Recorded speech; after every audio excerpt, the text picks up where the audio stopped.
हाँ तो भाई, क्या हाल चाल है आप सभी लोगों के? बढ़िया ही होंगे, है ना? बताते तो हो नहीं कभी। क्या छोड़ो। तो हम क्या पढ़ रहे थे? हम झीलें पढ़ रहे थे, सॉरी, नहरें पढ़ रहे थे, सिंचाई वगैरह देख रहे थे। हम इरिगेशन वाला टॉपिक चल रहा है। इसका एक मेजर पोर्शन आज खत्म कर लेंगे और नेक्स्ट क्लास के अंदर इसको खत्म कर देंगे भैया, है ना?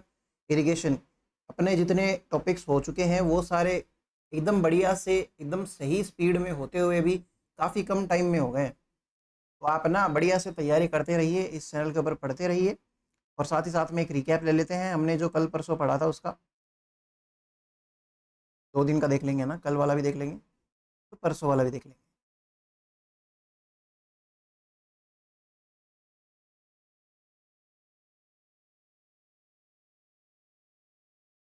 हाँ भाई। तो हमने स्टेज 2 से स्टार्ट करा था। इससे पहले मैं एक चीज़, अच्छा, एक ना किसी ने पूछा था, मैंने बताना भूल गया मैं, कि तालाब शाही जो झील है वो कहाँ है? सलेह खां ने बनवाई थी जहांगीर का ये।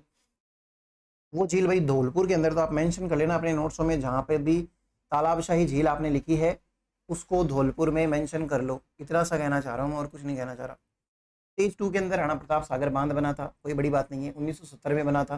राजस्थान का सबसे लार्जेस्ट डैम है। ऐसी ऐसी बातें हमने इस पर करी थी कि भाई इससे क्या है, परमाणु कौन से संयंत्र की तरफ जाती है?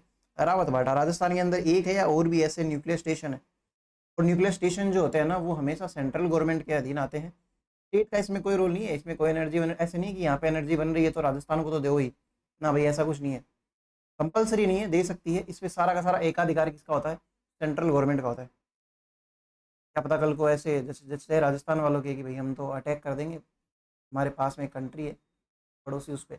ऐसा नहीं चलता है, सेंटर की मर्जी के बिना कुछ नहीं हो सकता। जवाहर सागर बांध, और ऐसा नहीं है न्यूक्लियर पावर स्टेशन का मतलब ही नहीं वहाँ पे परमाणु बम बनते हैं, नहीं। न्यूक्लियर एनर्जी का इस्तेमाल होता है, मतलब प्रोडक्शन होता है। फिर जवाहर सागर बांध देखा था थर्ड स्टेज के अंदर। इसको क्या कहते हैं? कोटा बांध भी कहते हैं।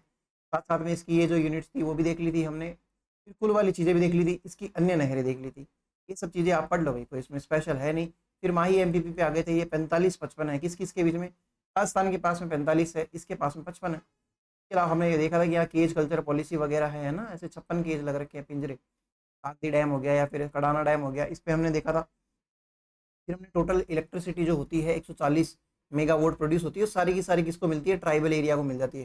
फिर उसके बाद में हमने भाखड़ा नांगल डैम वाली भी देखी थी परियोजना। किधर आ गया? ये इसके अंदर मैंने बताया था, पहरा नाम से याद रख लेना। 3 स्टेट कौन से? पंजाब, हरियाणा, राजस्थान। राजस्थान का 15.2% कंट्रीब्यूशन है। ये डायग्राम था भाई। डायग्राम से सिर्फ इतना सा समझना है कि कैसे ये जो ना सतलज नदी से गोविंद सागर झील बनती है। फिर इसका पानी कहाँ? भाखड़ा बांध में जाता है। भाखड़ा बांध से नांगल बांध में जाता है। वहां से 2 नहरें निकलती है, बिस्त नहर और एक भाखड़ा नहर। भाखड़ा नहर नांगल डैम से निकल रही है, भाखड़ा डैम से नहीं निकल रही है। फिर कह रहे से सवाल क्वेश्चन एग्जाम में आते नहीं है, वरना पूछे तो मजा आ जाए, है ना? हर किसी को नहीं समझ में आएगी चीज़ कैसे है।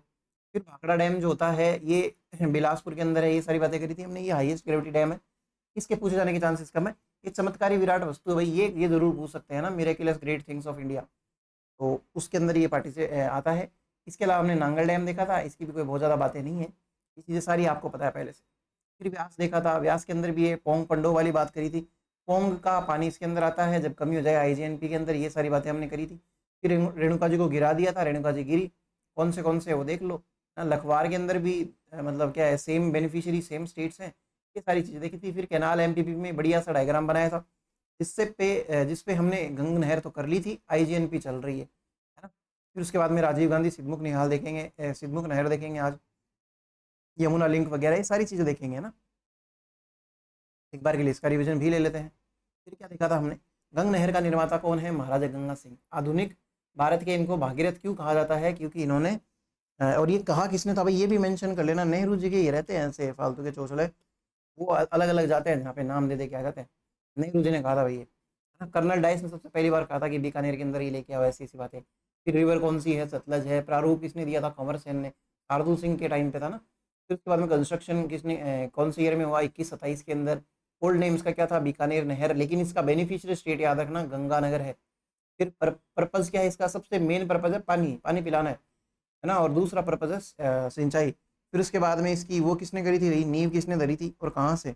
सॉरी, उद्घाटन किसने किया था? लॉर्ड इरविन ने किया था, शिवपुर हेड गंगानगर से। फिर उसके बाद में ये चूने का बना हुआ ये चीज़ हमने देखी थी। और इसके बाद में इस वो 4 एक नहरें हैं। करनी लहर, सॉरी करनी लिफ्ट, दूसरी है लक्ष्मी नारायण लिफ्ट, तीसरी है लालगढ़ लिफ्ट, और चौथी हमारे पास में कौन सी आ जाएगी, समीजा लिफ्ट, है ना। ये ऐसे करके हमने 4 लिफ्टें देखी थी इसकी, और इसके बाद में हम आगे और बढ़ जाते हैं। आगे जब बढ़े तो हमने इसका डायग्राम बनाया था। ये हुसैनी वाला फिरोजपुर से निकल के कहाँ तक, खक्का गांव तक आती है। राजस्थान में एंटर करने के लिए इसको 112 किलोमीटर तय करना पड़ता है। फिर उसके बाद में 17 किलोमीटर ये राजस्थान के अंदर भी आती है, और टोटली ये खत्म कहाँ पे हो जाती है, आके गंगानगर शिवपुर हेड के अंदर। फिर उसके बाद में हमने IGNP स्टार्ट कर ली थी। देखिए डायग्राम से याद करोगे ना तो आपकी जल्दी याद रहेगी चीज़। IGNP के अंदर हमने क्या देखा था भाई, IGNP का पुराना नाम देखा था कि ये राजस्थान कैनाल कहलाती है। राजस्थान की इसको मरुगंगा कहते हैं, है ना। गोविंद वल्लभ पंत ने ये कहा था, आगे बता भी दूंगा। रेगिस्तान की स्वर्ण रेखा कहते हैं, लाइफ लाइन ऑफ राजस्थान कहते हैं। बहुत बड़ी परियोजना भैया। फिर उसके बाद में हमने देखा था कि IGNP का नामकरण कब होता। IGNP कब बोला गया इसको, राजस्थान कैनाल तो पहले से था, ये इसका नाम पड़ा था 2 नवंबर 1984 को। फिर नदी कौन सी है, सतलज जो है, व्यास नदी, है ना। फिर उसके जन्मदाता कौन है, नहर के जन्मदाता ये है कंवर सेन। इन्होंने सारा का सारा योजना बनाई थी। इस नहर को हकीकत में लाने का श्रेय किसको जाता है, कंवर सेन को जाता है, इसलिए इनको जन्मदाता कहते हैं भाई। फिर उसके बाद में हमने देखा वित्तीय सहयोग वर्ल्ड बैंक देती है। इरिगेशन पर्पज इसका मेन पर्पज है। सेकंड पर्पज ड्रिंकिंग वाटर है। 5 जिले कौन से सीक्वेंस के अंदर, हनुमानगढ़, गंगानगर, बीकानेर, फलोदी और जैसलमेर, है ना। ये एशिया की सबसे कौन सी है, बड़ी नहर परियोजना नहीं है क्या, हमने देखा था। फिर उसके बाद में अंतर्राज्यीय राजस्थान नहर बोर्ड बनाया था इस IGNP के लिए, जिसका अध्यक्ष किसको बनाया था, कंवर सेन को बनाया था। फिर उसके बाद में हमने देखा था कि 2-4 चीजें और देख ली। IGNP है, इसके योजनाकार कौन है, कंवर सेन है। नींव किसने धरी, गोविंद वल्लभ पंत ने धरी, है ना। उसके साथ में उद्घाटन किसने कर दिया, सर्वपल्ली राधाकृष्णन ने कर दिया। अलग अलग ईयर है, याद रख लेना। 1948 के अंदर योजना बनी थी भाई इसकी, और 10 साल बाद के अंदर क्या हो जाता है, इसकी नींव धरी जाती है, और के 3 साल के बाद में क्या हो जाता है, इसका उद्घाटन भी हो जाता है। ठीक है, 3 साल लगे लगभग इसको बनने में, पूरी नहीं बनी, उद्घाटन हुआ इसका, अभी भी काम चल ही रहा है। फर्स्ट फेज जो है ये स्टार्ट होती है 1958 से 75 तक चलती है भाई, पूरी की पूरी। उसके अंदर फीडर कैनाल बनती है। मैं आगे से हट जाता हूँ एक बार के लिए। फीडर कैनाल बन जाती है, और इसके अलावा बनती है यहाँ पे मेन कैनाल, है ना। फीडर कैनाल बनती है हरी के बैराज से मसीता वाली हनुमानगढ़ तक। मेन कैनाल जो है मसीता वाली से पुगल तक जाएगी। फिर सेकंड फेज जब स्टार्ट होता है उसके अंदर भी मेन कैनाल ही बनेगी। फीडर कैनाल वैसे क्या होती है आपको बताया था मैंने, इसकी एक ऐसी कैनाल जो किसी दूसरी कैनाल के लिए वाटर सप्लायर का काम करे, है ना। इसका खुद का वैसे कोई अस्तित्व नहीं है। फिर उसके बाद में सेकंड फेज जो है वो 1972-73 से स्टार्ट हुआ था, अभी तक चल रहा है, कुछ कुछ काम चल रहे हैं इसके। मुख्य नहर जो है इसके अंदर 256 की बनी थी। पुगल से मोहनगढ़ तक तो लेके आ गए, और आगे भी चला जा रहा है काम ये। टोटल लेंथ देखी थी हमने 649 किलोमीटर, है ना। MC जो है 445 किलोमीटर है। FC जो है 204, FC मतलब फीडर कैनाल, जो कि राजस्थान में सिर्फ 35 किलोमीटर है भाई। और टोटल IGNP राजस्थान में कितनी है, तो MC प्लस FC किया था हमने, 480 किलोमीटर आ गया ये भाई। और ये इसका डायग्राम था, एक बार के लिए डायग्राम को घूर लेते हैं। मैं आपके आगे नहीं आ रहा हूँ इसलिए मैं भी सामने आ जाता हूँ। डायग्राम के अंदर आप खुद देखो एक बार के लिए क्या किया है, हम क्या कर रहे हैं, क्या पढ़ रहे हैं, क्यों पढ़ रहे हैं, समझ में आ रहा है क्या कुछ। हम देख रहे हैं किसी एक नदी से नहर निकाली है, नहर भी एक प्रकार की नदी सी समझो आप, है ना। तो ये इस नहर के थ्रू क्या किया जा रहा है, पानी की सप्लाई की जा रही है किसी एरिया में, सिंचाई के पर्पज से, पीने के पानी के पर्पज से, है ना। MPP पढ़ रहे हैं तो इसके अलग अलग पर्पज। फिर हमने क्या देखा कि ये हरी के बैराज से स्टार्ट होती है फीडर कैनाल। टोटल लेंथ जो होती है 204 तो यहाँ पे, और 35 किलोमीटर यहाँ पे आगे तक आती है ना। और राजस्थान के अंदर ये मसीता वाली हनुमानगढ़ पर आके खत्म हो जाती है। डायग्राम को साथ साथ देखते रहिए। मसीता वाली से पुगल मेन कैनाल ही है। MC 189 किलोमीटर की बनी थी, ये फर्स्ट फेज में बनी थी। फिर सेकंड फेज में दोबारा जब MC स्टार्ट हुई तो ये पुगल से लेके मोहनगढ़ तक चली। इसकी लेंथ कितनी है, 256 किलोमीटर। ठीक है, समझ में आई बात आपको। फिर आगे इसकी एक सब ब्रांच चल रही है, मोहनगढ़ से लेके गडरा रोड तक बन चुकी है। इसका नाम क्या है, बाबा रामदेव सब ब्रांच। इसका पुराना नाम क्या था, बरकतुल्ला खां लिफ्ट नहर। ठीक है, इसके अलावा 2 एक और नहरें हैं, लिफ्ट नहरें हैं, लीलवा और दीघा। नाम याद रखना बस, लीलवा और दीघा का काम क्या है, लाख की सीरीज को क्या करेगा, ये जलापूर्ति करवाते हैं। ये दो इतनी ज्यादा इंपॉर्टेंट नहीं है, जैसे बाबा रामदेव है वैसे ये 2 और निकाली गई है। ये है पूरी की पूरी नहर, इसका एक डायग्राम। ये आपको आना चाहिए, समझ में आना चाहिए। और अब आगे बढ़ जाते हैं हम। देखो 9-10 मिनट लगे मुझे रिवाइज करवाने में, आप थोड़ा और, मैंने क्योंकि बीच में कुछ एक पार्ट स्किप किया था छोटा छोटा, मतलब जिसमें थ्योरी थी, कोई काम की बात नहीं, तो वो आप पढ़ोगे तो आपको ज़्यादा से ज़्यादा 10-12 मिनट लगेंगे। ऐसे करके मैं कितनी बार प्रूफ दूंगा आपको कि पढ़ना बहुत आसान है। अगर आप मेरे से ढंग से सुनते हो 1 घंटे, तो आपको रिवाइज करने में ज़्यादा से ज़्यादा 10 से 15 मिनट लगते हैं, सीरियस वाला। चलो ज़्यादा लगा लो, 20 मिनट लगा लो। अगर 20 से भी ज़्यादा लग रहा है तो फिर आपने क्या पढ़ा क्लास में। आपका ध्यान तो कहीं और था फिर। और चलो उसमें भी कोई बुराई नहीं है, ध्यान जो होता है ना, सबका एक जैसा नहीं होता। कई तो इतने लोग इतने एकाग्र होते हैं लोग, उनसे एक सिंगल इंफॉर्मेशन भी मिस नहीं होती, वो वैसी की वैसी पटक देते हैं सामने कि भी तूने ये बोला था, वो बोला था, ये किया था, वो किया था। लेकिन जरूरी नहीं है हर किसी का फोकस इतना बढ़िया हो, लेकिन फोकस को बढ़ाया जा सकता है, सुधारा जा सकता है। इसके लिए मैं आपको एक छोटा सा हिंट दूं, तो आप है ना कैसे अपना फोकस बढ़ा सकते हो उसकी एक बात कर लेते हैं, 2 मिनट लगेंगे, फिर हम क्लास के अंदर आगे बढ़ते हैं। देखिए मान लेते हैं कि आप सुबह सुबह उठे, मान लेते हैं आप 7 बजे उठे सुबह, ठीक है। आपका जो भी रूटीन है, फ्रेश होना या फिर है ना ब्रश करना या फिर टहलना, है ना, देखिए फालतू बातें तो नहीं करनी कि मोबाइल भी चलाते हैं कई लोग, वो उनके काम है, जिनको जो जो पसंद आए वो करो। लेकिन 7 बजे उठने के बाद में आप 9 बजे तक मान लेते हैं 2-3 एक्टिविटीज़ ही करते हैं, जैसे कि आप नहा लिए धो लिए, चाय वाय पी ली, आपने इतना काम किया। अब इस इतने से टाइम पीरियड को आप एक छोटी सी हैबिट बनाओ कि 9 बजे के आसपास आप ऐसे देखो कि यार 7 बजे आज मैं जब उठा, तब मैंने उठते ही सबसे पहले क्या देखा, तो आँख खुलते ही मैंने क्या देखा, मैं कैसे उठा था, किस करवट उठा था, हल्का सा एक ऐसे आइडिया लगाने की ट्राई करना। फिर उसके बाद में आपने क्या सोचा, है ना, उठने के बाद में आप किधर गए, टहले, करे, क्या करे, आपने टहलते टाइम क्या देखा, अगर टहल रहे थे तो ब्रश करते टाइम आपने क्या देखा, है ना, कौन से मूड से थे आप, ढंग से उठे कि नहीं उठे। उस टाइम पीरियड को एक बार के लिए, क्योंकि वो बहुत ताज़ा है, आपका दिमाग इतना ज़्यादा समझदार है जितना आप उसको बेवकूफ़ समझते हो। तो आपका दिमाग क्या क्या स्टोर करते रहता है आपको तब पता चलता है जब आप वापस उसी पाथ पे चलते हो। इसी गली से एक बार गुजरो आप, 10 दिन मत जाना उधर से, आपको कुछ भी याद नहीं रहेगा, आपको ये भी याद नहीं रहेगा कि उस गली में क्या था क्या नहीं था। लेकिन अब मैं कहूँ 11वें दिन फिर से उस गली से गुजरो एक बार, आपको हल्की हल्की मेमोरी याद आएगी कि हाँ यार इससे गुजरा था, ये ऐसे नीला सा मकान देखा था, ऐसे यहाँ पे ना खड्डा था बहुत बड़ा, यहाँ पे देखो अभी भी पानी भर रखा है। ऐसी ऐसी छोटी छोटी इंफॉर्मेशन जो आप बिल्कुल भी याद नहीं थी आपको 10 दिन में, लेकिन आपको 11वें दिन जाते ही याद आ गई। ऐसा है हमारा दिमाग। इसकी और भी एस्पेक्ट्स होते हैं, वो वाली बात नहीं बता रहा मैं, फोकस बढ़ाने के लिए बता रहा हूँ। ये सिंपल सा टास्क करके देखो। लोग तो ऐसे बोलते हैं कि भाई सोते टाइम पे ना पूरा का पूरा दिन याद किया करो, अरे भाई पूरा दिन नहीं याद होता। इंसान सुबह का क्या खाया हुआ है वही याद नहीं रहता उसको दोपहर तक। इतना सा कर सकते हो आप, 7 से 9 बजे के बीच, है ना, 2 घंटे का। फिर 9 से 11 के बीच में आप क्या करते हो, जैसे मान लेते हैं आप कॉलेज जाते हो या आप कहीं पीएचडी कर रहे हो या फिर आप कहीं घर पे ही रहते हो, तो किसी भी इन्वायरमेंट में हो, क्या भी कुछ भी कर रहे हो, आप 9 से 10 या 9 से 11 के टाइम पीरियड को फिर से एक बार के लिए ऐसे देखो कि मैं 9 बजे से 11 बजे तक मैंने क्या किया। फिर एक बार के लिए 7 से 11 बजे तक का 4 घंटे का ये टाइम पीरियड एक बार के लिए ऐसे खुद के दिमाग में चला के देखना, आंखें बंद करके या जैसे भी आपको सही लगे। मान के चलना 7 दिन के अंदर अंदर आपका इतना शानदार फोकस बढ़ जाएगा। मेरे से लिख के ले लो, आप मुझे खुद आके बताओगे, मैं आपको मेरा एड्रेस दे दूंगा, आप आके खुद बताओगे मुझे कि भाई शानदार फोकस बढ़ गया सर। हर चीज में इतना फोकस बढ़ जाएगा आपका, क्योंकि आप रिवाइज कर रहे हो आपके पुराने पैटर्न्स को।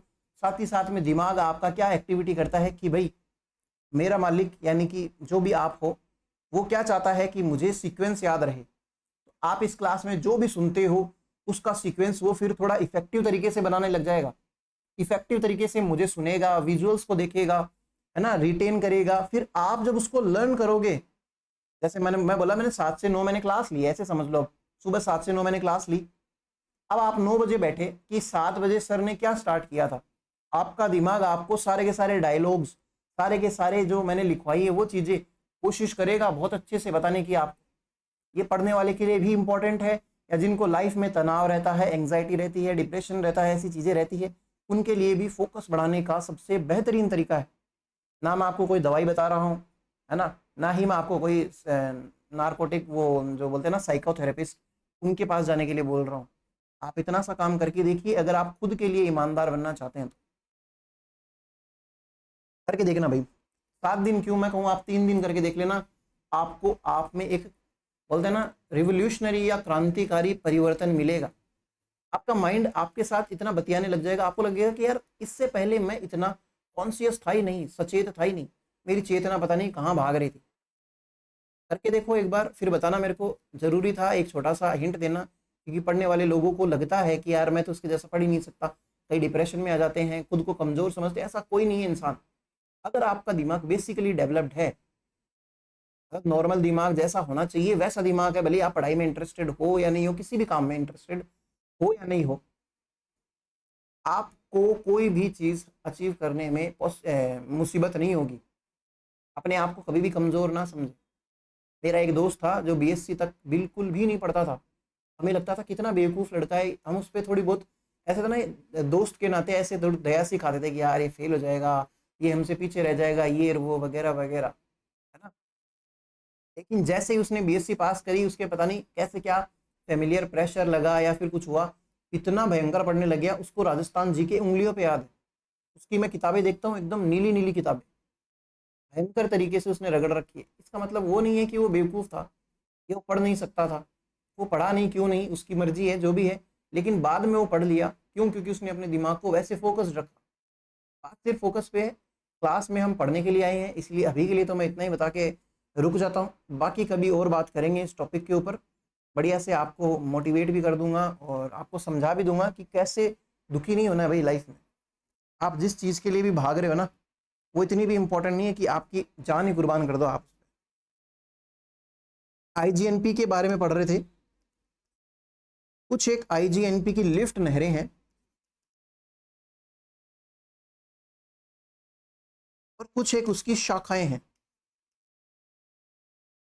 वो पढ़ते हैं भाई। हेडिंग डालो, आईजीएनपी लिफ्ट नहरें तथा उनकी शाखाएं, तथा शाखाएं ऐसे करके, ज्यादा दिमाग मतलब। शाखा और लिफ्ट नहरों में क्या फर्क है? मान लेते हैं ये एक नहर थी, इस नहर से एक शाखा निकाल दी, नहर ही है ये, समझ में आ रही बात? जैसे मैंने कोई चाय की दुकान खोली, एमबीए चाय वाला है मान लो, कोई भी है, उसने एक चाय की दुकान खोली टिक्कर के अंदर, फिर उसके जैसे कि जयपुर में भी खोलता हूँ, चीज़ तो वही है, सेम है। जयपुर वाली को कह दो मेन कह दो, या फिर इसको कह दो मेन, एक बार के लिए समझा रहा हूँ बस, शाखा हो गई एक दूसरे की वो, किसी को भी उसके, चीज़ तो ये मेन वाली है। लेकिन एक होती है लिफ्ट कैनाल। लिफ्ट कैनाल किसको कहते हैं? एक नहर बनाई गई है क्योंकि ऐसी डायरेक्शन में लेके गए हैं जहाँ पे जाना पॉसिबल नहीं है, स्लोप उसका ऊंचा है, वो चीज़ होती है लिफ्ट कैनाल। शाखा क्या होती है? नॉर्मली किधर भी जा रही है उसको बस मोड़ दिया एक तरफ, ये लिफ्ट कैनाल नहीं कहलाएगी क्योंकि ये नॉर्मल नहर की तरह ही है, इसलिए इसको ब्रांच बोल देते हैं, है ना। फ्लो की मतलब इसके लिए ग्रेविटी फेवर में है। बात समझ में आई क्या? नहीं भी समझाता तो आपका नुकसान तो नहीं होता। देखो, सिंचाई के उद्देश्य से ये नहर बनाई गई है, आपको पता है, तो इसके लिए 7 तो क्या बनाई गई है? लिफ्ट नहरें हैं, और 9 क्या है? शाखाएं हैं। सारी की सारी पढ़नी पड़ेगी, याद भी करनी पड़ेगी भाई, कोई इलाज नहीं है। तो आप लिखो, आप लिखना, सिंचाई के उद्देश्य से 7 लिफ्ट नहरें, 7 लिफ्ट नहरें तथा 9 शाखाएं, 9 शाखाएं बनाई गई है। सिंचाई की दृष्टि से 7 लिफ्ट नहरें तथा 9 शाखाएं, 9 शाखाएं बनाई गई है ना। ये लिखो भाई। फिर लिखना, लिखना नहीं, एक काम करते हैं, डायग्राम बनाते हैं। लिफ्ट नहरें लिखो पहले, लिफ्ट नहरें, लिफ्ट कैनाल्स, हेडिंग डालना छोटी सी, सब हेडिंग है भाई।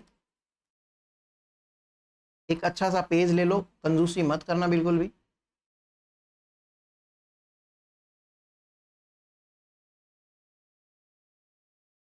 आपको आपका जो भी जीवन मिला है किसी को भी प्रूव करने की जरूरत नहीं है, because no one will understand your situations. आप किस मेंटल स्टेट से जा रहे हो, आपके क्या टेंशन है, वो कितनी बड़ी है, उसका स्तर सिर्फ आप समझ सकते हो, मैं भी नहीं समझ सकता, है ना। कोई रियल में समझना भी चाहता है तो वो ज़्यादा से ज़्यादा आपके लिए सिंपैथी रख सकता है, फील नहीं कर सकता। कभी भी खुद को कमज़ोर समझना सबसे बड़ी गलती है हमारी।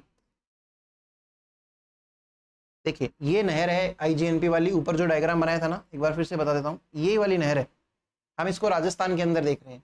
कौन सी कहाँ कहाँ निकाली गई, कहाँ से देखेंगे? खारा खेड़ा से लेके ये गडरा रोड तक क्या सीन है इसका, वो देख रहा हूँ मैं, है ना। तो ध्यान में रखना, ये वाला ये वो वाला पोर्शन है। ठीक, अब देखो, सबसे पहले इससे एक लिफ्ट नहर निकाली गई है, इसका नाम है, आप लिखना, चौधरी, हिंदी वाले हिंदी में लिख लो, चौधरी कुंभाराम, कुंभाराम लिफ्ट।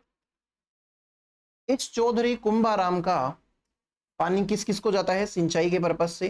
तो इसका पानी जाता है हनुमानगढ़ को, चूरू को, झुंझुनू को, जे मतलब झुंझुनू, और जाता है बीकानेर को। इन सबको क्या जाता है, चौधरी कुंभाराम लिफ्ट नहर का पानी जाता है। देखो ये इस डायरेक्शन में जा रही है, अगर मान लेते हैं आपके अकॉर्डिंग इधर हो गए ना, है ना, ये इस साइड में ये जा रही है इस तरीके से, तो ये जा रही है स्लोप के अगेंस्ट, इसीलिए इसको बोलते हैं लिफ्ट नहर। समझ में आई बात? आपको बार बार नहीं समझाऊंगा अभी। चौधरी कुंभाराम नाम पड़ गया इसका लिफ्ट नहर का, ये लिफ्ट नहर ही है भाई। दूसरी लिफ्ट नहर है, उसका नाम क्या है, कंवर सेन लिफ्ट नहर। इस नहर का जन्मदाता कंवर सेन। इसका पानी किसको जाता है, इसका पानी भी जाता है बीकानेर को और गंगानगर, बीकानेर। देखिए बीकानेर देखेंगे आप, इसमें जो जितना भी मैं पढ़ाऊंगा ना, 8 मतलब सॉरी ये जो 7 है ना, 7 में से 6 में बीकानेर को जलापूर्ति करते हैं, इसीलिए ये बीकानेर के लिए इंपॉर्टेंट है। फिर तीसरे नंबर पे हमारे पास में क्या आ जाएगी, अच्छा उससे पहले एक चीज और देख लो, कंवर सेन जो है लिफ्ट नहर जो है, ये सबसे पहले बनी थी, तो आप लिख लेना इसके नीचे ही सबसे पहली, वह सबसे लंबी लिफ्ट। समझ में आई क्या आपको बात? सबसे पहले यानी कि चौधरी कुंभाराम से भी पहले ये वाली बनी थी, गंगानगर बीकानेर। फिर किसी की जच्ची होगी भाई इधर एक ऊपर और दे दो इससे थोड़ी सी, मतलब इससे पहले और दे दो हनुमानगढ़ चूरू झुंझुनू बीकानेर को, जिसका नाम चौधरी कुंभाराम रख दिया। समझ में आई क्या बात? कंवर सेन सबसे पहली है, first and longest lift off IGNP, ऐसे करके लिख सकते हो ना इंग्लिश वाले। फिर तीसरे नंबर पे हमारे पास में आएगी जो एक और नया नाम है, पन्नालाल बारूपाल। पन्नालाल बारूपाल, ये सारे मतलब राजस्थान के लिए किसी न किसी रूप में इंपॉर्टेंट लोग रहे हैं, इसलिए इनके नाम पे लिफ्टों के नाम पड़ गए। तो ये पन्नालाल बारूपाल लिफ्ट जो है ना, ये किधर है, ये आती है बीकानेर और नागौर के अंदर। पानी की आपूर्ति कराती है भाई उधर, बीकानेर एंड नागौर। हमने जब फिजिकल डिविजन्स पढ़े थे, भौतिक प्रदेश पढ़े थे, तब हमने देखा था कि कुबड़ पट्टी, बांका पट्टी, ये सब है ना नागौर के अंदर बहुत ज्यादा मिलती है, वहां पे फ्लोराइड वगैरह है। तो वहां पे एक जायल के अंदर है ना, नागौर जायल के अंदर क्या किया गया था, एक डी फ्लोराइड प्रोग्राम चलाया गया था कि फ्लोराइड की वो मात्रा कम करी जाए। तो ये इसी लिफ्ट नहर से रिलेटेड, पन्नालाल बारूपाल से रिलेटेड है कि ये इसका जो पानी आ रहा है वो फ्लोराइड से ग्रसित ना हो जाए, इसलिए एक योजना चलाई गई जिसका नाम क्या है, आप इसी के साथ में लिख लेना छोटा सा, यहीं पे लिख लो जायल, इंग्लिश वाले लिखना JAYAL, जायल। डी फ्लोराइड मतलब फ्लोराइड की मात्रा कम करनी है, डी फ्लोराइड, डी करना है उसका ना, डिक्रीज करना एक तरीके से, वाटर प्रोजेक्ट है ना, जायल डी फ्लोराइड जल परियोजना, ये चलाई गई थी नागौर के अंदर, इसी से रिलेटेड है। तो आप यहीं पे लिख चुके हैं, अब आपको और कहीं भटकने की जरूरत नहीं है। फिर चौथे नंबर पे हमारे पास में आ जाएगी, इसमें एक छोटा सा रोल किसका है, तेजाजी महाराज का भी है, ऐसे समझ लो, तेजाजी लिफ्ट। ये सिर्फ और सिर्फ बीकानेर को पानी देती है ना। ये सबसे छोटी लिफ्ट अभी आईजीएनपी की सबसे छोटी लिफ्ट, इसलिए मैंने बोला इस आईजीएनपी में छोटा सा आशीर्वाद किसका है, तेजाजी का भी है, तो ऐसे समझ लेना छोटी सी लिफ्ट जो है वो तेजाजी वाली है। फिर आगे बढ़ते हैं भाई, आगे बढ़ते हैं तो हमारे पास में क्या आती है, एक और लिफ्ट, इसका नाम है डॉक्टर करणी सिंह। वो करणी लिफ्ट अलग है, ये करणी सिंह है ना, करणी सिंह लिफ्ट। ये कहाँ पे पानी प्रोवाइड करवाती है, तो ये जोधपुर और बीकानेर,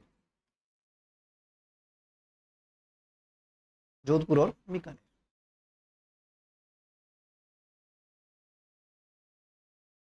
फिर उसके बाद में आगे बढ़ते हैं, ऐसे इसी सिलसिले में एक और कड़ी जोड़ देते हैं, एक सेकंड रुकना भाई। डॉक्टर करणी सिंह वाली लिफ्ट नहर के बाद में हम एक लिफ्ट नहर और देख लेते हैं, इसका नाम क्या हो गया, टोटल 5 हो गई ना, 2 बच गई। छठे नंबर वाली कौन सी आ जाएगी, छठे नंबर वाली का नाम है गुरु जम्भेश्वर, गुरु जम्भेश्वर लिफ्ट। इसका जल किस किस को मिलता है, तो मिलता है जोधपुर को जैसलमेर को और साथ साथ में मिलता है बीकानेर को। मैं हट जाऊंगा। जोधपुर, जैसलमेर और बीकानेर गुरु जम्भेश्वर लिफ्ट जो है इसका पानी इनको मिलता है। लिख लो भाई, लिख लिया होगा, पॉज करके लिख लो, भले स्क्रीनशॉट ले लेना, बाद में हट जाऊंगा। अब एक लास्ट में 7वें नंबर पे जो लिफ्ट रह गई उसका नाम क्या है वो लिख लेते हैं, जय नारायण व्यास।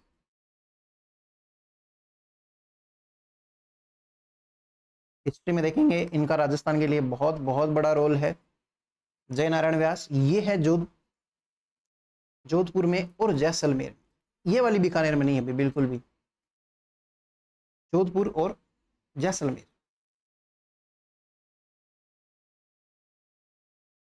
इन दोनों को ये पानी प्रोवाइड करवाती है। अब आप आराम से इस डायग्राम को बना सकते हैं, स्क्रीनशॉट ले सकते हैं, लिख सकते हैं।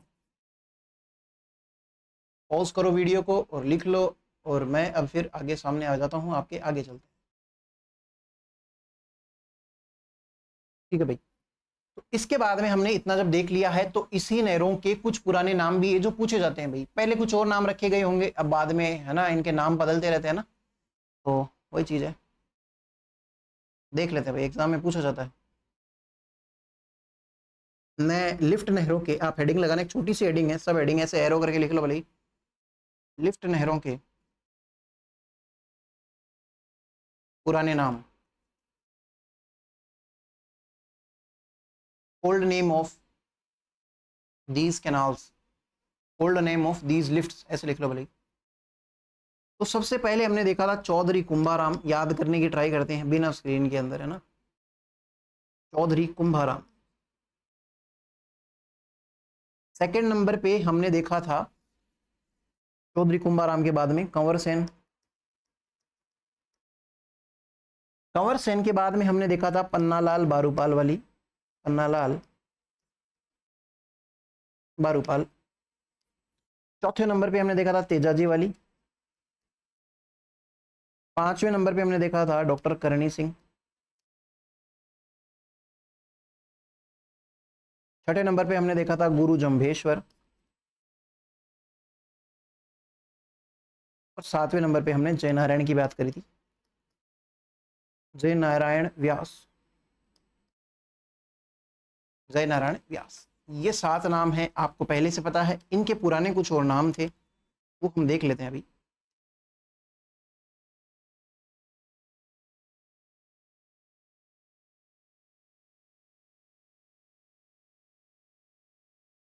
चौधरी कुंभाराम जो नहर थी, लिफ्ट नहर थी, इसका दूसरा नाम था नोहर साहवा लिफ्ट नहर। तो आप लिखना भाई इसका पुराना नाम क्या था, नोहर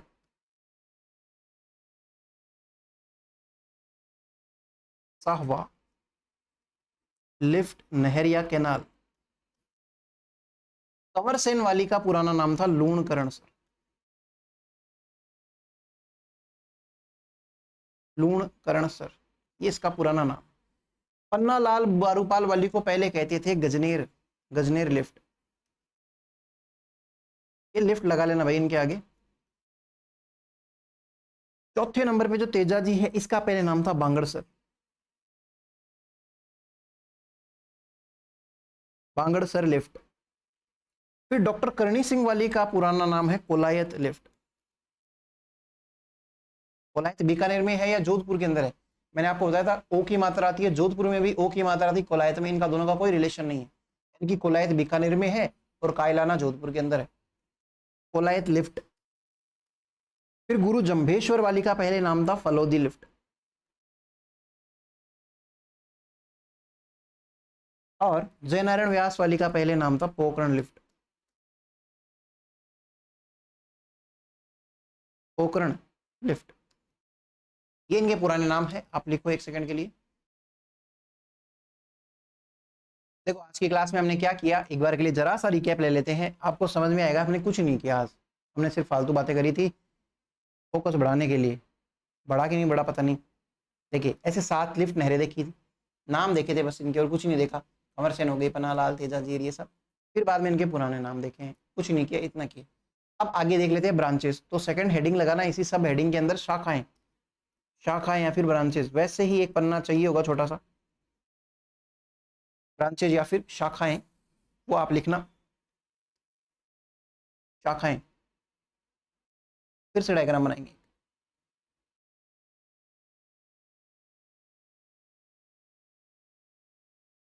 ये फिर से नहर ही है।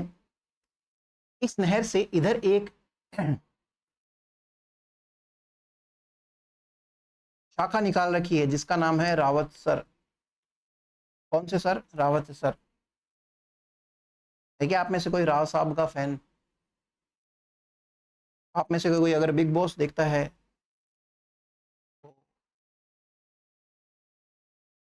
मैं तो देखा करो भाई ऐसी फालतू चीजें। सूरतगढ़ दूसरी का नाम है, मतलब सूरतगढ़ की तरफ निकाल दी उसको, सूरतगढ़ ब्रांच कह दिया। मतलब यही आईजीएनपी ही है। अभी वो डॉक्टर बारूपाल वो सब नहीं देख रहे हम। अब हम इसके नहर के ब्रांचेस देख रहे हैं। किसी को इधर मोड़ दिया, किसी को उधर मोड़ दिया, तो गांव के ऊपर ही नाम है, कोई स्पेशल नाम नहीं आएंगे यहाँ पे। तीसरे वाले का नाम है अनूपगढ़।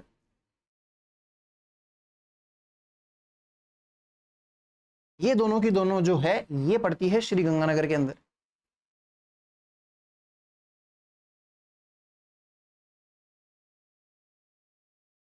है ना। गंगानगर, श्री गंगानगर जो भी है। फिर चौथे नंबर पे हमारे पास में जो आती है उसका नाम है पूगल। सीक्वेंस में भी याद रखना पड़ेगा भाई, इनको उठा उठा के इधर उधर से तो पटक नहीं सकते हम। पूगल के बाद में जो आती है उसको कहते हैं दंतोर या दातोर। दंतोर भी लिखा हुआ मिला मुझे कहीं पे, और कहीं पे दातौर भी लिखा हुआ मिला। फिर आती है बरसलपुर, है ना। ये तीनों की तीनों आती है बीकानेर के अंदर। तो राव साहब किधर है, मतलब रावत सर किधर है? हनुमानगढ़ के अंदर। और ये तीनों किधर हैं? बीकानेर के अंदर। आप भी टैटू बनवाते हो क्या एल्वेश यादव के? या छोटे मोटे फैन ही हो आप उसके? फिर एक आ जाता है चारण वाला। चारण वाला।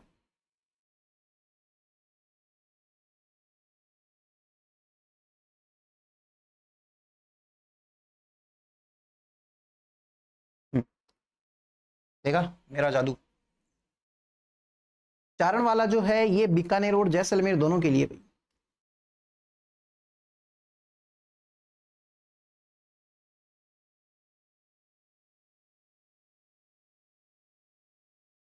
बीकानेर और जैसलमेर। फिर दो और है, वो और लिख लो। एक का नाम है शहीद बीरबल।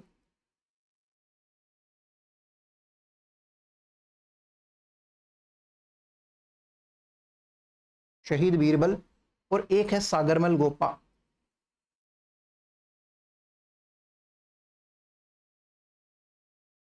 जैसलमेर का गुंडा राज पुस्तक के रचयिता। ये दोनों किधर है? जैसलमेर में। नहर के लेफ्ट में सिर्फ और सिर्फ रावत सर है। नहर का लेफ्ट तो है यही, बाकी की सारी राइट में है। जबकि हमने जितनी भी लिफ्ट देखी थी वो सारी की सारी नहर के लेफ्ट में थी, एक भी राइट में नहीं थी। तो ध्यान में रखना ये चीज, ये डायग्राम बना लो। साथ साथ में इसमें ना मैं कहूँ वैसे वैसे 5 जगह पे ना स्टार लगा लेना आप। कौन से कलर से लगाऊं वो सोच रहा हूँ मैं।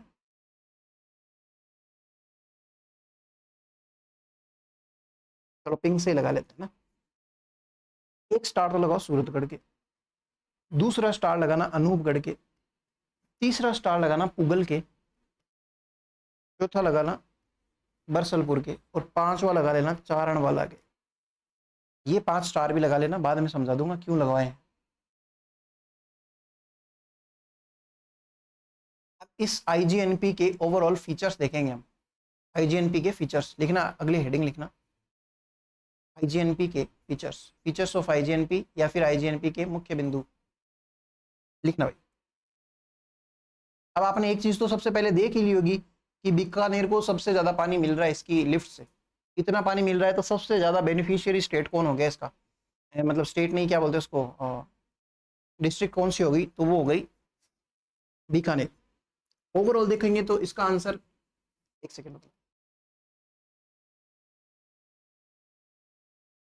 हाँ भाई, तो हम देख रहे थे फीचर्स, देख रहे थे ना, फीचर्स में लिखना हमने ये देखा कि सबसे ज़्यादा बीकानेर को पानी मिल रहा है। तो ओवरऑल मैं ये कह सकता हूँ कि आईजीएनपी से सबसे ज़्यादा फायदा कौन से डिस्ट्रिक्ट को हो रहा है? बीकानेर को हो रहा है। तो पहली लाइन लिखना, Bikaner is the most beneficiary, Bikaner is the most beneficiary district of IGNP. Bikaner जिला आईजीएनपी द्वारा सर्वाधिक लाभान्वित जिला है। बीकानेर जिला आईजीएनपी का सर्वाधिक लाभान्वित जिला है। अब हम इसके ना इस झील के नहर के एडवांटेज देखेंगे पहले। तो आप फीचर्स के अंदर ही लिखना एडवांटेजेस, फायदे, है ना, फायदे देखते हैं सबसे पहले इसके। ये कैनाल जो है सबसे बड़ी और सबसे लार्जेस्ट कैनाल है राजस्थान की। तो आप लिखना it is longest and largest canal of Rajasthan. यह राजस्थान की सबसे लंबी तथा सबसे बड़ी नहर है।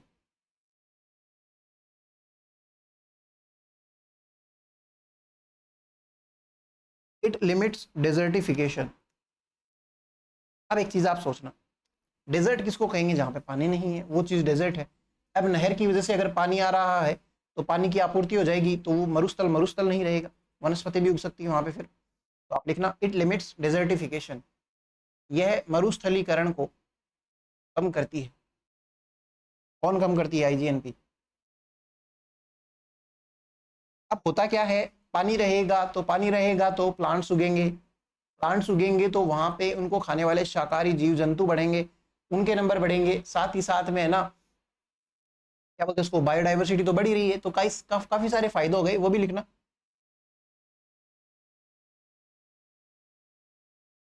Agro production increases in north west Rajasthan. Agro production increases in north west Rajasthan due to IGNP.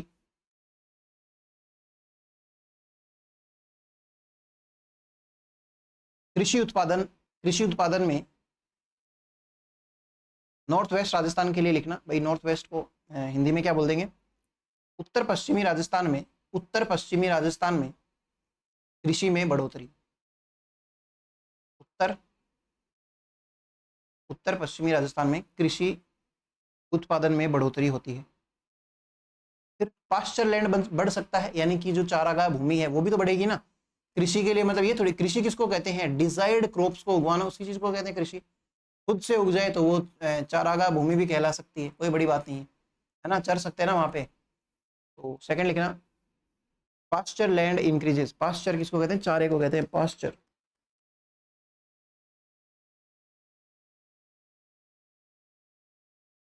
Pasture land has increased in north west Rajasthan due to IGNP. IGNP के कारण उत्तर पश्चिम राजस्थान में चारागाह भूमि में बढ़ोतरी हुई है। फिर साथ साथ में अगर ये चारागाह बढ़ेगी तो चारा खाने वाले भी लोग बढ़ेंगे। चारा कौन खाते हो? आप, मैं तो खाते नहीं है, जानवर खाते हैं। तो पशुधन में वृद्धि होगी। तो नेक्स्ट लिख लेना, पशुधन में भी वृद्धि, नॉर्थ वेस्ट राजस्थान वही। Animal wealth also increased in this region. Animal wealth has also increased in this region. उद्योगों को जलापूर्ति, water supply to the industries. इसका एग्जांपल लिख लेना, पचपदरा जो रिफाइनरी देखी ना हमने, पेट्रोलियम रिफाइनरी पचपदरा झील के किनारे, उसको पानी किससे मिलता है? इससे मिलता है, आईजीएनपी के द्वारा। उद्योगों को जलापूर्ति, water supply to industries, example लिख लेना पचपदरा पेट्रोलियम रिफाइनरी। हिंदी में भी पेट्रोलियम रिफाइनरी, इंग्लिश में भी। फिर जो मैंने स्टार लगवा के आपको लिखवाए थे ना, कई जैसे सूरतगढ़, अनूपगढ़, पुगल, इनके स्टार लगवाया था। इसका मतलब ये है कि जहां जहां स्टार लगाया वहां पे इलेक्ट्रिसिटी प्रोडक्शन भी होता है, हाइड्रो पावर इलेक्ट्रिसिटी प्रोडक्शन। तो उनका पांचों का मिला के मतलब किसी में ना कि 1 मेगावोल्ट है, किसी में कुछ ज्यादा मेगावोट वगैरह, किसी में ज्यादा किसी में कम है, तो टोटल कुल मिला के 25 मेगावाट इलेक्ट्रिसिटी प्रोडक्शन होता है पांचों का मिला के। तो आप लिखना आईजीएनपी द्वारा उत्पादित जल विद्युत, आईजीएनपी द्वारा उत्पादित जल विद्युत बराबर 25 megawatt electricity produced, hydro electricity produced due to IGNP equals to 25 megawatt. अब एक लिखना इको टूरिज्म में वृद्धि, इको टूरिज्म में वृद्धि, increase in eco tourism. Example इसका लिख लेना लाडेरा। अब एक पॉइंट और लगा के बना के लिखना drinking water lifts of, advantages में चल रहा है, drinking water lifts of IGNP, IGNP की पेयजल नहरें, पेयजल यानी कि ऐसी नहरें जिनका सिर्फ पीने के लिए पानी इस्तेमाल किया जा रहा है, वो पेयजल नहरें। ये अलग है भाई इन सबसे, है ना। एक लिखना आप कंवर सैन पेयजल लिफ्ट, कंवर सैन पेयजल लिफ्ट, ये गंगानगर और बीकानेर को पानी प्रोवाइड कराती है। लिख लो भाई, नाम नाम लिखने कोई बहुत ज्यादा बातें नहीं है। फिर एक आता है आपनी पेयजल योजना। आपनी मतलब अपने को बोलते हैं मारवाड़ी के अंदर, मेनली तो शेखावाटी के अंदर यूज किया गया वर्ड है। आपनी मतलब अपनी, आपनी पेयजल योजना। आपको नाम भी ऐसे ऐसे देखने के लिए मिलेंगे, हनुमानगढ़, चूरू, चूरू शेखावाटी के अंदर आता है, झुंझुनू या सीकर हो गया, ये सब इनको पानी प्रोवाइड करवाते हैं इस पेयजल परियोजना के तहत। और इसके लिए हेल्प किसकी ली थी पता है क्या? इसके लिए हेल्प ली थी जर्मनी की, by the help of Germany. मेरे पीछे जर्मनी नाम है। उसके बाद में एक और परियोजना है जो राजीव गांधी पेयजल परियोजना है, वो आगे देखेंगे हम। पेयजल परियोजना, बस नाम लिख लिख के छोड़ दो। इसमें भी आईजीएनपी का पानी आता है, जोधपुर कायलाना के अंदर। ध्यान हो तो आपको कायलाना झील जब पड़ी थी तब मैंने डायग्राम भी बनाया था। तो ये कुछ एक नाम और है, ये इसके एडवांटेजेस में आते हैं।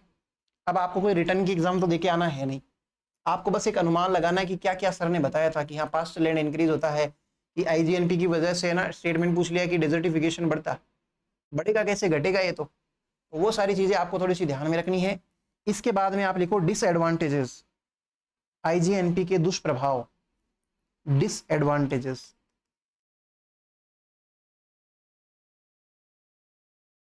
किसके हैं डिसएडवांटेजेस? आईजीएनपी के हैं भाई। तो सबसे पहला डिसएडवांटेज क्या है, तो आप लिखना इसमें सैलिनिटी, लवणता। मैं नहीं बता रहा इसके बारे में ज्यादा, क्यों? क्योंकि डेजर्ट वाले एरिया के अंदर आपको पता है टेथिस सागर का बना हुआ है, अवशेष है उसका। तो नीचे जमीन के अंदर क्या है, लवण बहुत ज्यादा है। आईजीएनपी की वजह से पानी बहुत ज्यादा जाएगा नीचे, पानी नीचे जितना जाएगा ऊपर भी उतना आएगा, केशिकत्व पर प्रभाव पड़ेगा, तो सैलिनिटी बढ़ जाती है उस एरिया में। सैलिनिटी बढ़ने के बहुत नुकसान है, वो जरूर बताऊंगा। सैलिनिटी बढ़ने से पानी पीने योग्य नहीं रहता, सबसे पहला नुकसान। कृषि के लिए उपयोगी नहीं रहता, दूसरा नुकसान। तीसरा नुकसान क्या है कि आसपास जो है चारागाह जो भूमि होती है उसके अंदर भी कमी आती है, क्योंकि सभी प्रकार के प्लांट्स के लिए नुकसानदेह ही होती है। तो ये कुछ एक नुकसान है इसके सैलिनिटी बढ़ने के। तो आप लिखना उत्तर पश्चिमी राजस्थान में, उत्तर पश्चिमी राजस्थान में आईजीएनपी की वजह से, उत्तर पश्चिमी राजस्थान में आईजीएनपी के कारण लवणता में वृद्धि हुई है, लवणता में वृद्धि हुई है। एग्जाम्पल लिख लो गंगानगर, हनुमानगढ़ और बीकानेर, गंगानगर, हनुमानगढ़ और Bikaner. Salinity has increased in the northwest Rajasthan. Salinity has increased in the northwest Rajasthan due to IGNP. के नाम लिखना हनुमानगढ़, गंगानगर और बीकानेर, हनुमानगढ़, गंगानगर, बीकानेर, गंगानगर, हनुमानगढ़, बीकानेर, बीकानेर, हनुमानगढ़, गंगानगर, ऐसे भी करके लिख लो। 3 नाम लिखने। इसका सॉल्यूशन क्या है भाई, क्या इलाज है? इलाज इतना सा है कि जो लवणता नीचे है टैथिस सागर वाली वो तो रहेगी रहेगी, वहां तक पानी ना पहुंचे उसके लिए क्या करो कि आईजीएनपी का पानी लिमिटेड कर दो खेतों के अंदर सिंचाई के लिए। ऐसा कैसे किया जा सकता है? तो मैंने आपको बताई थी सूक्ष्म सिंचाई जो प्रणाली होती है उसके थ्रू। स्प्रिंकलर्स का यूज करो ना, बूंद बूंद सिंचाई करो। तो आप लिखना, सॉल्यूशन लिखना इसके, लवणता के solutions. Drip sprinkler,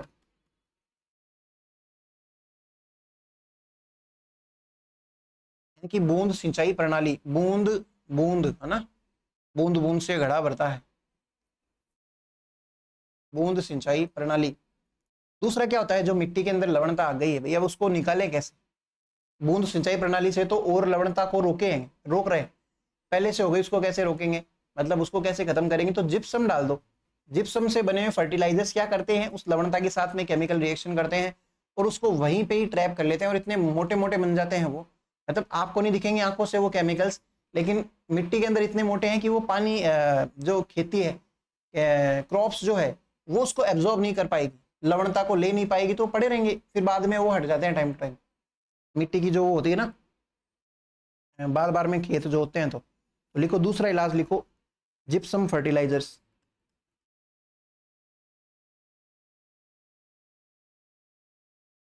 gypsum fertilisers, ये इसका पहला डिसएडवांटेज था। दूसरा डिसएडवांटेज इससे भी खतरनाक है, जिसका नाम क्या है, वाटर लॉगिंग।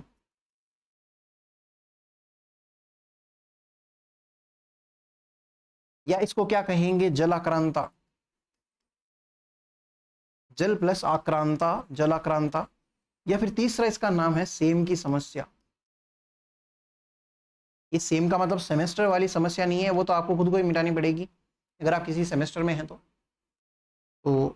सेम की समस्या क्या होती है वो समझाया था मैंने पिछली क्लास में भी, आपको फिर से बता देता हूँ एक बार। मेरे को तो क्या जाता है, सिंचाई की वजह से पानी बहुत ज़्यादा ज़मीन के अंदर इकट्ठा हो जाता है, पानी को जाने की कहीं जगह नहीं मिलती, बहुत सारा पानी इकट्ठा होने की वजह से किसी एरिया में वहाँ की मिट्टी जो होती है वो दलदली बन जाती है।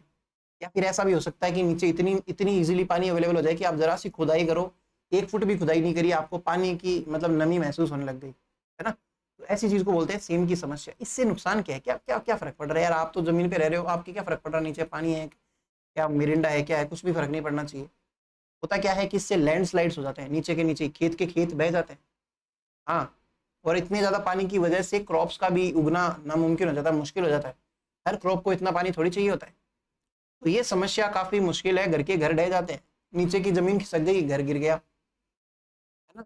तो ये सारी समस्या है, इससे भी निदान पाना बहुत ज़रूरी है। तो ये मैं ऐसे लिखा नहीं रहा आपको, इसका अफेक्टेड एरिया कौन सा है वो ज़रूर बता दिया था मैंने पहले आपको जब हम फिजिकल डिविजन्स पढ़ रहे थे, फिर भी लिख लो। बड़ोपल सबसे ज़्यादा अफेक्टेड है इससे, है ना, Badopal Hanumangarh most affected area due to water logging. Hanumangarh का बड़ोपल गांव जलाक्रांता या सेम की समस्या से सर्वाधिक ग्रसित है। इसका सॉल्यूशन क्या है भाई, सॉल्यूशन क्या है, यूकेलिप्टस उगाए थे भाई इसके लिए, यूकेलिप्टस, सफेदे, सफेदा के प्लांट देखेंगे बहुत लंबे लंबे होते हैं, इनका तना एकदम सफेद होता है इसलिए इनको सफेदे बोलते हैं। इनकी खास बात क्या है कि ये क्या करते हैं कि वाष्पोत्सर्जन बहुत ज्यादा अमाउंट के अंदर करते हैं, बहुत ज्यादा अमाउंट के अंदर। वाष्पोत्सर्जन क्या होता है, जमीन से पेड़ पौधे पानी लेते हैं, किस चीज के लिए, पीने के लिए और प्रकाश संश्लेषण के लिए, इन सब चीजों के लिए पीते हैं क्या, मतलब वो इनकी अपनी प्यास मिटाते हैं क्या, जो भी केमिकल रिएक्शंस होती है उनके लिए जितने में पानी चाहिए, उस आपूर्ति के लिए क्या चाहिए उनको, पानी चाहिए, वो जमीन से आता है ना। तो वो पानी जो होता है जड़ों के माध्यम से तने से होते हुए पत्तियों तक जाता है, वहां पे प्रकाश संश्लेषण भी होता है, अदर रिएक्शंस भी होती है, जहां जहां पानी की जरूरत होती है वो यूज होता है। फिर बचा हुआ एक्सेस वाटर बाहर पत्तियों के रंध्रों से निकाल दिया जाता है। इन जनरल रंध्र जो होते हैं सिर्फ और सिर्फ पत्तियों पे भी होते हैं, पत्तियों पे ही होते हैं, लेकिन हरे जो तने होते हैं उनके ऊपर भी रंध्र होते हैं, उनसे भी वाष्पोत्सर्जन होता है। मैं आपको क्यों बता रहा हूँ, फिर तो न्यूमेटोफोर्स होते हैं, उनसे भी वाष्पोत्सर्जन होता है ना।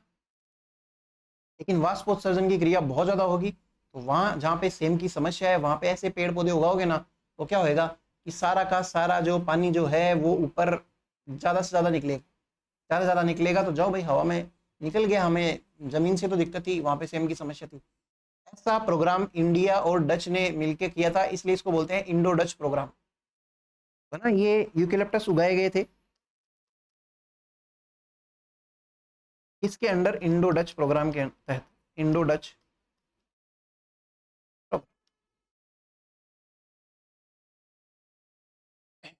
Indo Dutch programme. मैं आपके आगे आ रहा हूं क्या, देख लो। ये हो गई भाई दूसरी समस्या, सेम की समस्या। अब तीसरी समस्या और है भाई फर्टिलिटी की समस्या। फर्टिलिटी किसको कहते हैं,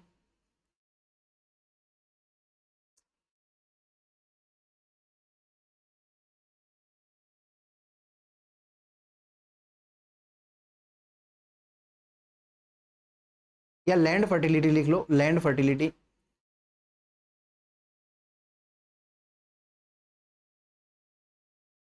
भूमि की उत्पादकता है ना, उसके अंदर भी कमी आ जाती है। कैसे आ जाती है कमी, मैं समझाता हूँ। इस नहर का क्या दोष, बेचारी को, उसको क्या दोष दे रहे हो।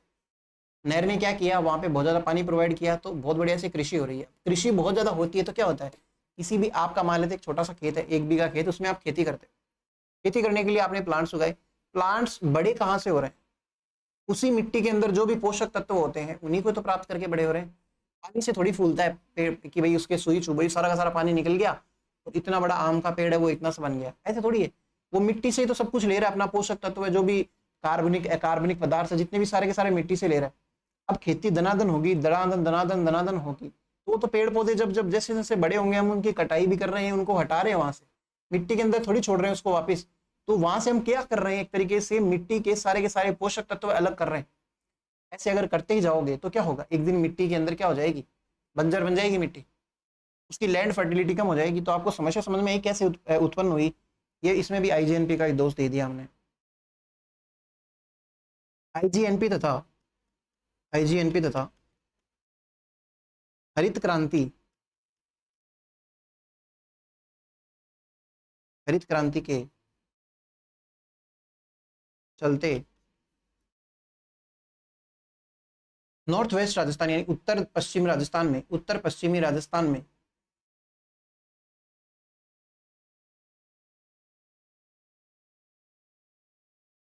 भूमि की उत्पादकता में कमी आई है, कमी आई है। इसका सॉल्यूशन भी लिखना भाई साथ में, सॉल्यूशन कार्बनिक खाद, organic fertilisers. Due to IGNP and green revolution land fertility has decreased in north west Rajasthan. Solution लिखना ऑर्गेनिक फर्टिलाइजर्स।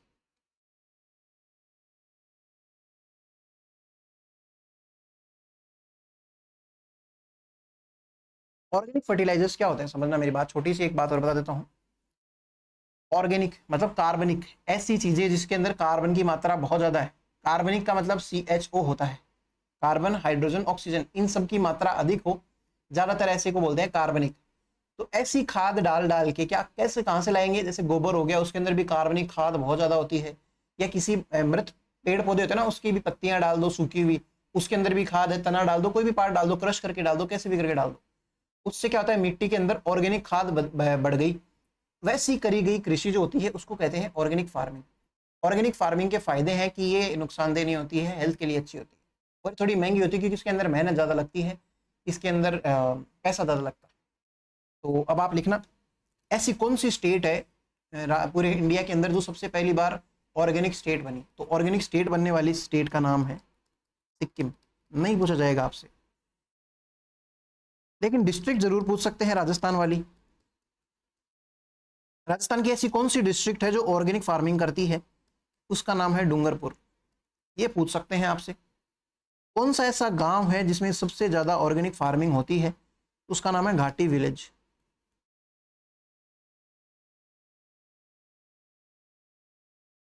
जयपुर का घाटी विलेज के अंदर सबसे ज्यादा ऑर्गेनिक फार्मिंग होती है, ये लिख लो आप। फिर एक डिसएडवांटेज में और लिख लो, लैंड डिस्प्यूट।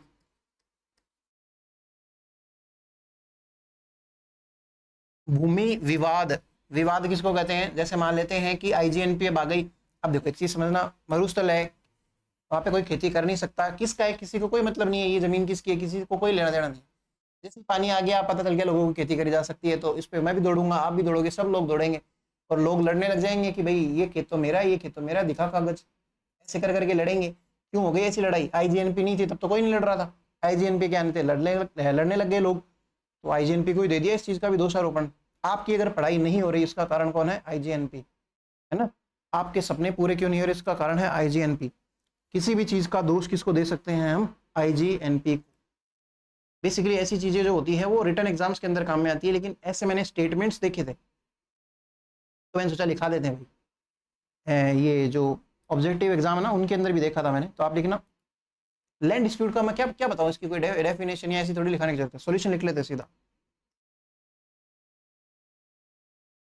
इस दुनिया में कोई भी अगर प्रॉब्लम चल रही है उसका कारण कौन है? आईजीएनपी।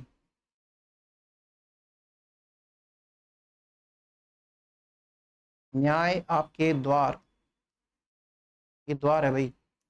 हिंदी में भी ये लिखना, इंग्लिश वाले भी यही लिखना।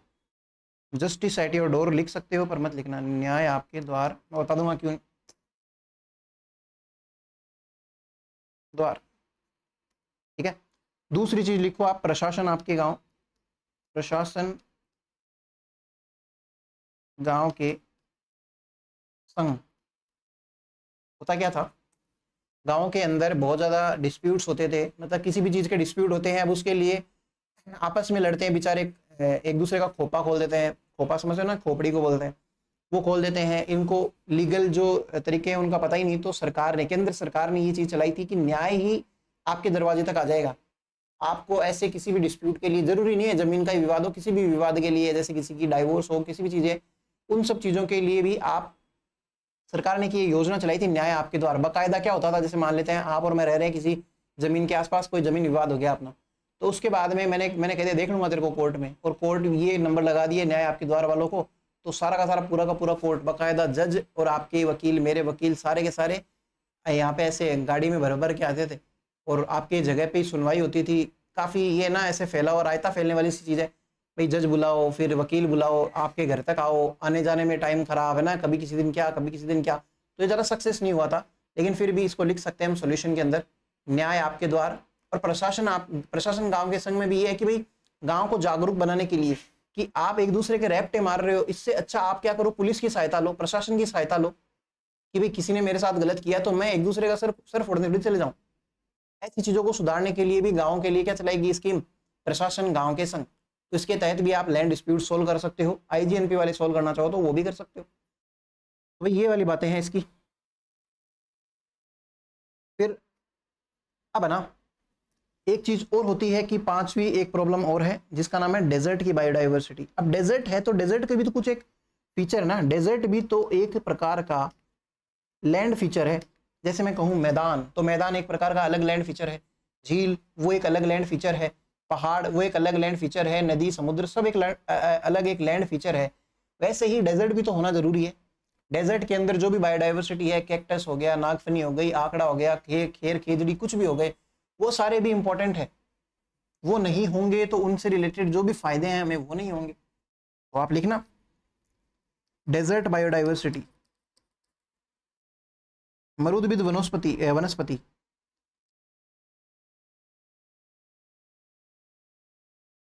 बायोडाइवर्सिटी।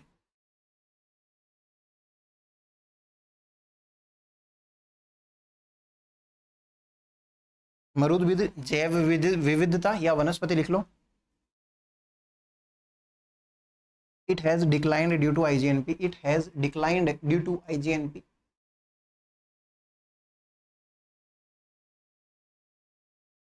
मरुदबिद जैव विविधता में कमी आई है आईजीएनपी के कारण। इसके सॉल्यूशन देखेंगे, इसका सॉल्यूशन है थीम पार्क्स। मैं कह रहा हूँ ना, आपके घर में लड़ाई भी हो जाए तो ऐसे कहते हैं ना आईजीएनपी की वजह से लड़ाई हुई, किसी भी चीज़ की वजह से। घर में ना आपसे कोई ग्लास टूट जाए तो आईजीएनपी का नाम लगा दो, घर में पानी नहीं आ रहा तो आईजीएनपी का नाम लगा दो, बिजली चली गई आईजीएनपी का नाम लगा दो, किसी भी चीज़ में आईजीएनपी का नाम लगा सकते हो। ठीक है, थीम पार्क क्या होते हैं वो समझाता हूँ आपको। थीम किसको कहते हैं? किसी भी जैसे मान लेते हैं कि आज है ना महिला क्या बोलते हैं उसको, दहेज प्रथा है, उसके अगेंस्ट मान लो मैं कोई सेमिनार रख रहा हूँ, तो मैं कह सकता हूँ कि मेरे सेमिनार की थीम क्या है, दहेज प्रथा। दहेज प्रथा के अगेंस्ट मेरे को बोलना है। या फिर मान लेते हैं कि जो कन्या भ्रूण हत्या होती, उसके ऊपर कोई मैंने मान लो कोई नाटक कहीं पे परफॉर्म करा है, तो उस नाटक की थीम क्या हो गई, कन्या भ्रूण हत्या के विरुद्ध, है ना, जो भी चीज़ है उसके, है ना। तो वैसे ही थीम पार्क्स बना दो, ऐसे पार्क बनाओ जिनकी कोई थीम हो। तो नाम देखना, आपको खुद को समझ में आएगा। एक पार्क बना दिया कैक्टस पार्क, इसको कैक्टस पार्क ही लिखना, जो कि कुलधरा के अंदर हम पढ़ चुके हैं पहले, कुलधरा। एक बना लो नेचर पार्क, प्रकृति उद्यान या जैव उद्यान। नेचर पार्क ही लिखना आप इंग्लिश में भी, हिंदी वाले भी, नेचर पार्क। नेचर पार्क कहाँ कहाँ पे है, चूरू के अंदर भाई एक तो, एक नेचर पार्क है सीकर के अंदर। सीकर में भी कहाँ पे, लक्ष्मणगढ़ गांव के अंदर। ये वो जगह है जहाँ पे मैं जन्मा हूँ, जहाँ पे मैं रहा था मेरे लाइफ के लाइक 20-25 साल। तो ये क्या बोलते हैं इसको, नेचर पार्क है। कहाँ कहाँ पे, लक्ष्मणगढ़ के अंदर है, एक एक चूरू के अंदर है भाई। लक्ष्मणगढ़ इतना कोई पॉपुलर नाम नहीं है, इसे सीकर नाम लिखा जाता है, बाकी सीकर में भी लक्ष्मणगढ़ के अंदर आता है भाई। हाँ, फिर तीसरी चीज है किशनबाग जयपुर। किशनबाग जयपुर ड्यून्स, हिंदी वाले भी ड्यून्स ही लिखना है ऐसे, ड्यून्स। ये जयपुर के अंदर है ना। कितना सस्पेंस वाली बात थी, किशनबाग जयपुर ड्यून्स कहाँ हो सकता है। तो इसमें क्या किया गया है, जैसे कि ना इस ऐसा पार्क बनाया गया जहाँ पे ड्यून्स की वो करी गई है, संरक्षण किया गया है। मतलब यहाँ से जो रेतीले मैदान है उनको छेड़ा नहीं जाएगा, तो ऐसा पार्क बनाया गया है किशनबाग जयपुर, है ना। तो कुछ एक सॉल्यूशन है हमारे डिसएडवांटेजेस के, कुछ एडवांटेजेस हमने लिखे हैं, साथ ही साथ में ये कुछ बातें करी है। लेकिन फिर भी मैं कहूँगा कि ऐसे ना फालतू बातें, ये तो देखो पन्ने भरने वाली चीज़ें होती है, एग्जामिनर के भी पता नहीं क्या है कि वो पूछता है ऐसी चीज़ें। लेकिन ओवरऑल देखा जाए तो आईजीएनपी का फायदा ही फायदा है। आपने देखा जो भी एडवांटेजेस थे वो आईजीएनपी की वजह से ही तो थे, तो वो ज़्यादा मैटर करते हैं। मैं बोलूँ कि भाई आप 10 घंटे काम करते हो, 10 घंटे काम करने की वजह से आपको थकान होती है, आपके मान लेते हैं ना कोई इंजरी भी लग गई छोटी मोटी, है ना, काम करते टाइम पे, लेकिन आपके घर घर की वो क्या बोलते हैं इनकम आती है उससे। अब आप तो ये बोलोगे ना कि यार कुछ भी हो जाए मेरे लिए तो मेरी नौकरी कितनी इंपॉर्टेंट, आप फिर भी यही कहोगे। तो वैसे ही एक लाइन लिखना, after after all this, after all this IGNP is, IGNP is blessing for Rajasthan. उपरोक्त बिंदुओं के पश्चात भी, उपरोक्त बिंदुओं के पश्चात भी आईजीएनपी राजस्थान के लिए एक आशीर्वाद है, तथा इसे, तथा इसे गोविंद वल्लभ पंत ने, गोविंद वल्लभ पंत ने राजस्थान की मरुगंगा कहा था। After all this it is a blessing for Rajasthan and Govind Vallabh Pant called IGNP as Maruganga of Rajasthan, Maruganga of Rajasthan. ठीक है, फिर इसके बाद में एक चीज और लिख लो आप। क्या लिख लोगे आप लिखो कुछ एक ड्रिंकिंग वाटर कैनाल्स है आईजीएनपी की, वो लिख लेते हैं।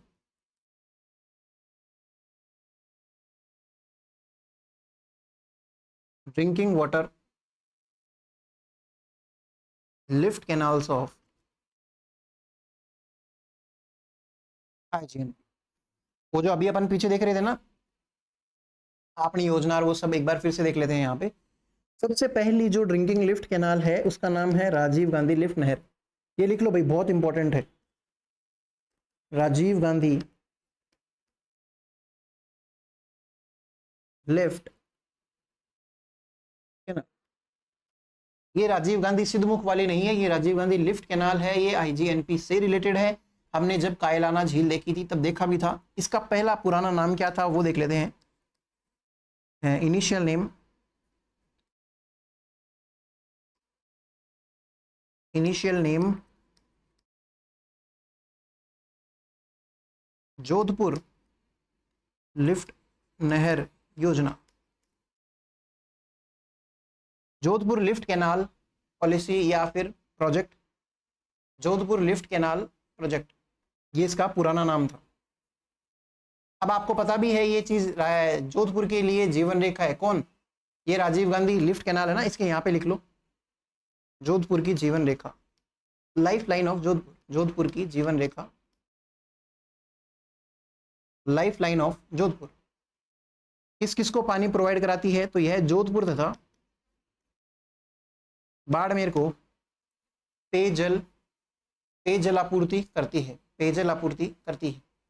It provides drinking water to Jodhpur and Barmer, ये चीज भी लिख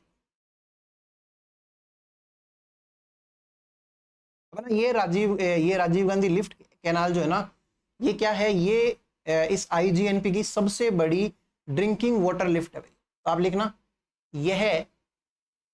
यह आईजीएनपी की सबसे लंबी कवर से न अलग चीज है, वो मत कंफ्यूज करना।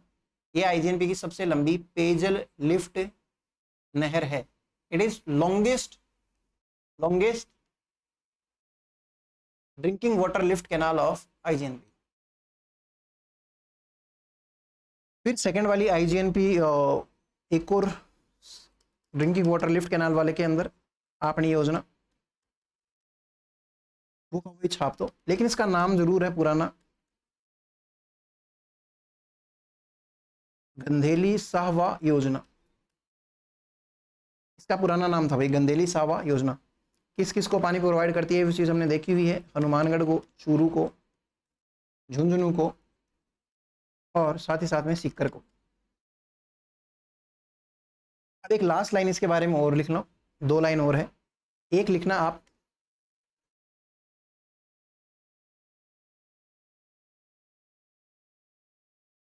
एस्केप रिजर्वायर्स, हिंदी में भी ये लिखो भाई एस्केप रिजर्वायर्स। कैसे लिखते हैं हम ट्राई करते हैं दोनों के दोनों। एस्केप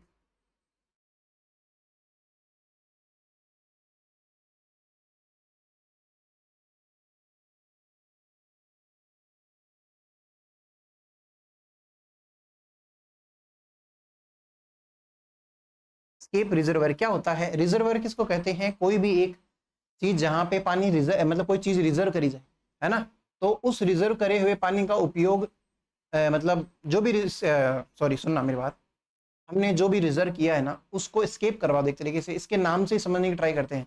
अभी आईजीएनपी पढ़ रहे हैं तो इससे तो पानी आ सकता है, आईजीएनपी में तो पानी है ना, कोई कोका कोला थोड़ी है। इसका हमने कोई रिजर्वायर बनाया, उसको हमने एस्केप करवा दिया कहीं और के लिए, यानी कि हम क्या कर रहे हैं, इस तकनीक से और पानी को कहीं और पहुंचाने की ट्राई कर रहे हैं। लिफ्ट नहरें हो गई, वो हो गई, वो सारी अलग चीज है। तो ऐसे 4 रिजर्वायर बनाए गए हैं, एस्केप रिजर्वायर बनाए गए हैं, जिससे टोटल 43 के आसपास और वृहद जो पेयजल परियोजनाएं हैं उनको जलापूर्ति होती है। आप लिखना, इसके बारे में बताता हूँ।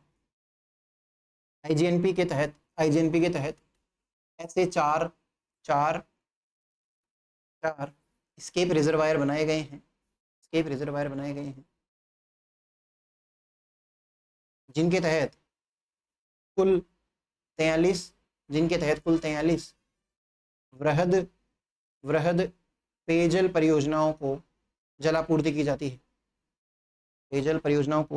जाती है, और इसका बजट लिख लो भाई 1274 करोड़ रुपए। आपको कोई 1274 करोड़ रुपए दे दे तो आप क्या करो, इंग्लिश वाले लिखना। Total four escape reservoirs are constructed under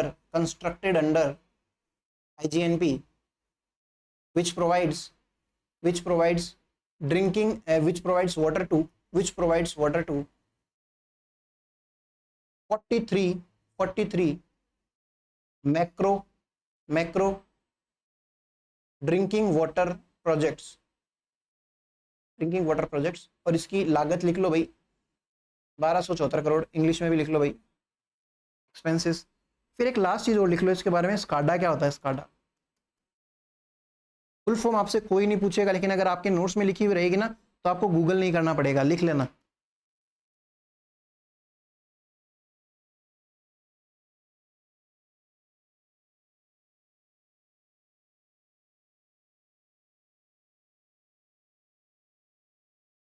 की जरूरत पड़ेगी क्या, देखो स्काडा लिख लो पहले, फुल फॉर्म देखो क्या लिख रखी है मैंने, supervisory control and data acquisition. Supervisory control, control क्या कहते हैं, मान लेते हैं नहर है, नहर से कितना पानी किधर जाना चाहिए, कौन सी लिफ्ट से कितना पानी लेना चाहिए, कितना पानी से इलेक्ट्रिसिटी बननी चाहिए, वो सारी चीज़ों का कंट्रोल करना, सुपरवाइज करना, नाम समझ में आ रहा है। एंड डेटा एक्विजिशन, डेटा को इकट्ठा करना और इनको है ना ढंग से एनालाइज करना, ढंग से इनको समरी बनाना और आगे प्रोवाइड कराना, ये सारी चीज़ें ये अगर कंप्यूटर पे बैठ के कर लिया जाए, किसी रूम के अंदर बैठ के कर लिया जाए, तो ऐसी प्रणाली को कहते हैं स्काडा प्रणाली। ऐसी स्काडा प्रणाली कहाँ पे लगवाई गई है, आईजीएनपी में लगवाई गई है। ये मेरे ख्याल से मैंने आपको शायद पहले भी बताया था, बट नहीं बताया था तो भी लिख लो। स्काडा के बारे में तो मुझे याद आ रहा है, कहीं ना कहीं हमने पहले भी पढ़ा है, शायद झीलों के अंदर पढ़ा था। लिखना भाई लिखना। आईजीएनपी, आईजीएनपी में स्काडा तकनीक द्वारा, आईजीएनपी में स्काडा तकनीक द्वारा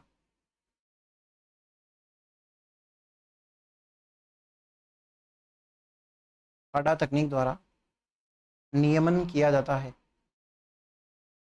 IGNP project is regulated through SCADA technique. IGNP project is regulated through SCADA technique. तो ये सारी बात है हमारी IGNP के बारे में। नेक्स्ट क्लास के अंदर हम आगे वाली पढ़ेंगे भाई, ये जो जितनी बच गई ना, कौन सी वाली इनमें से। IGNP थोड़ी बड़ी है, इंपॉर्टेंट है, आप थोड़ा सा एब्जॉर्ब कर पाओ, इसलिए मैं नेक्स्ट क्लास के अंदर लेके आऊँगा इसको। गंगा नहर आईजीएनपी हमने देख ली है, राजीव गांधी सिद्धमुख नहर देखेंगे हम अगली क्लास के, ये यमुना वाली देखेंगे, भरतपुर वाली देखेंगे, साथ ही साथ में हम नर्मदा नहर देखेंगे, फिर ईआरसीपी वगैरह ये सब कंप्लीट करके ये टॉपिक भी खत्म कर लेंगे। और नेक्स्ट हम क्या पढ़े, इंडस्ट्रीज़ पढ़े या फिर खनिज वगैरह ये सब पढ़े, मुझे बताना आप। बाकी मैं मेरी तरफ से ट्राई करूँगा कि क्या पढ़ाना चाहिए, क्या पढ़ना चाहिए। धन्यवाद, नेक्स्ट क्लास के अंदर मिलेंगे नेक्स्ट टॉपिक के साथ।